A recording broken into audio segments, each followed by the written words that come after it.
तर पहलगामच्या हल्ल्यावरून मवियामध्ये मतभेद उघड झालेत। संजय राऊत यांच्याकडून अमित शहा यांच्या राजीनाम्याची मागणी करण्यात आली, तर पवारांनी मात्र शहांच्या राजीनाम्याबाबत वेगळं मत मांडलं। आता दहशतवादी शोधणं गरजेचं आहे, कुणाला काढायचंय कुणाला ठेवायचंय हे बोलणार नाही, असं वक्तव्य शरद पवार यांनी केलं। पहलगामवरून मवियामध्ये मतभेद, पवार सरकार बरोबर तर ठाकरेंच्या सेनेच्या निशाण्यावर सरकार। पहलगाम मुद्द्यावर शरद पवारांच्या वक्तव्यामुळे महाविकास आघाडीमध्ये मतभेदाच्या चर्चा।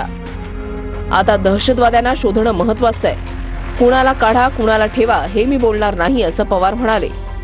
गृहमंत्र्यांच्या राजीनाम्याच्या प्रश्नावर त्यांनी हे उत्तर दिलं।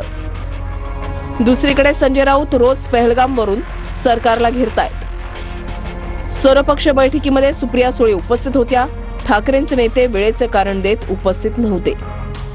केंद्र गृहमंत्र्यांनी या संदर्भात राजीनामा द्यावा अशा प्रकारची मागणी आपल्या सहकारी पक्षाच्या नेत्यांच्या मार्फत केली जाते, कारण ते फेल्युअर आहे आणि ते फेल्युअर लपवत आहेत। आणि आता त्यांनी मान्य पण केलेलं आहे, रिजर्व्हनी स्पष्ट सांगितले की एखादी चूक झाली असेल। सांगितलं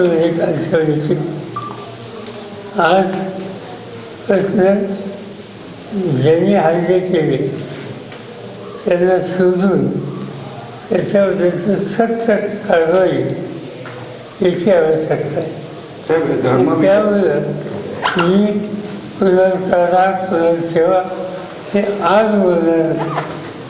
अमित शाह ये फेल गृह मंत्री है, बहुत ही अपशकुनी और अपयशी, हाँ फेल्यूर फेल गृह मंत्री है।